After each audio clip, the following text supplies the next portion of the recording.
ولد الإمام الحسين صلوات الله وسلامه عليه في السنة الثالثة للهجرة ل3 ليالي خلون من شعبان. جد النبي صلى الله عليه وآله إذن في مثل هذه الليلة أمر نساء المهاجرين والأنصار وأمر المسلمين بأن يفرحوا فرحوا واستقبلوا هالولادة الكريمة، وبيت الزهراء كثرت به الفرحة وانتشى به أهل البيت. مرت واقعا هالليلة عليهم وهي من الليالي المعدودة في تاريخهم وفي عمرهم. والحسين سلام الله عليه رأى فيه النبي امتداده بمجرد أن ولد. اجا قال ناولوني ولدي، أذن في أذنه اليمنى، كبر في اليسرى، أمر أمه حلق شعره، تصدقت بوزن شعره ورق، ثم عق عنه بكبش وقال عقيقة عن الحسين بن علي دمها بدمه ولحمها بلحمه، ثم تناوله احتضنه أخذه. يعني دور أمه انتهى، بعد اجى الدور وين؟ دوره هو. بدأ رسول الله صلى الله عليه وآله يربيه، بدأ ينشئه، بدأ يغذيه، وهو ملتصق بالنبي. يعني هالفترة قد عاش ويا جد رسول الله؟ عاش ويا جد رسول الله هو وأخوه الحسن مجموع ما عاشوا 7 سنين، واحد عاش 6 سنين وواحد 7 سنين. يعني النبي عندما توفى الحسين عمره 6 سنين، الحسن عمره 7 سنين. جد خلص هذا الدور، اجى الدور الثاني للحسين، يا دور عيشته ويا أبيه أمير المؤمنين سلام الله عليه. والمؤرخين يقولون طيلة عمر النبي ما صاح للإمام علي قال له يا أبا، كان هاي لرسول الله يدخرها، يخاطب النبي يا أبا. ولذلك النبي كان يعبر عنه ولدي، ولداي هذا ابني، أحب الله من أحبه، أبغض الله من أبغضه. وبالفعل كانت ملامحه وخواص كلها ملامح النبي وخواص النبي. مو الزهراء ترقص تقول له أنت شبيه بأبي لست شبيها بعلي، كن ككبش الحولي، كن كأسنان حلي. كانت ترقصه تلاعبه. فالحسين سلام الله عليه خلال هالفترة كان يدخر كلمة أبي للنبي. لما رحل رسول الله صلى الله عليه وآله بعد ذلك سمى أباه عليا بأبيه.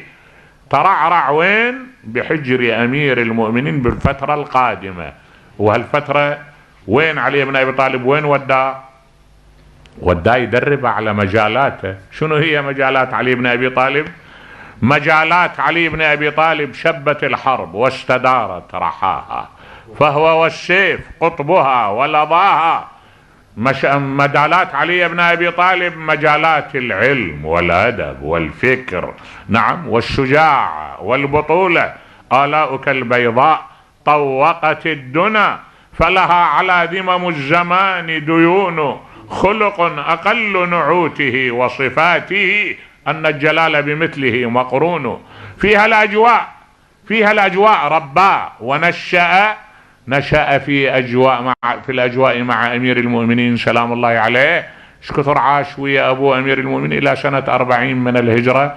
يعني لحق الإمام أمير المؤمنين بالملأ الأعلى، والحسين سلام الله عليه عمره 37 سنة. نبه لي سنة 40 توفى الإمام أمير المؤمنين سلام الله عليه، استشهد وعمر الحسين 37 سنة. لما ارتحل أمير المؤمنين كان في ظلال أخيه الحسن سلام الله عليه، وطبعا إمامته محجوبة بإمامة الحسن. عاش ويا الإمام الحسن 10 سنوات. من بعد هذا لما استشهد الإمام الحسن انفرد عاد الحسين سلام الله عليه آنذاك بأداء رسالته، وجابت الدنيا، جابت من دور إلى دور إلى أن حطت وجها لوجه أمام الرسالة التي خلق لها. شنو هي؟ رسالة الطف. نبه لي هاي الرسالة اللي قلت لك في صدر البحث. في خاطبة أحد الأدباء يقول له طلعت على الدنيا حساما مجردا، فعاشتك حينا ثم عاشت على الصدى. الواقع اللي يتجلى او يتفرس بسمات الحسين يعرف ان هاي السمات كانت معدة لرسم هذه البطولات في واقعة الطف، ووقف الحسين يوم الطف يرسم هذه البطولات. اخواني شوية خلينا نتوجه الى الله عز وجل.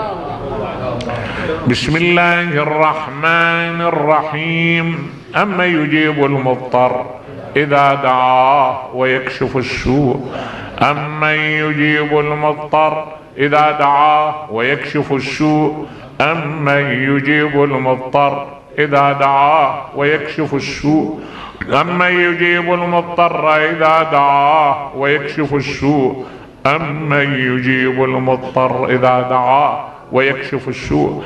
اللهم بجاه وليد هذه الليلة، بجاه أبي الشهداء عليك، فرج عنا وعن أهلنا يا الله. اللهم عافنا فيمن عافيت، ولا تبتلنا فيمن ابتليت، وتولنا برحمتك فيمن توليت، وبارك لنا فيمن أعطيت. اللهم إنا نسألك خير الدنيا والآخرة، ونعوذ بك من شر الدنيا والآخرة. الإخوة المؤسسون تقبل عملهم، ولأماتهم مع أمات الجالسين والمسلمين بلغ اللهم الجميع ثواب الفاتحة.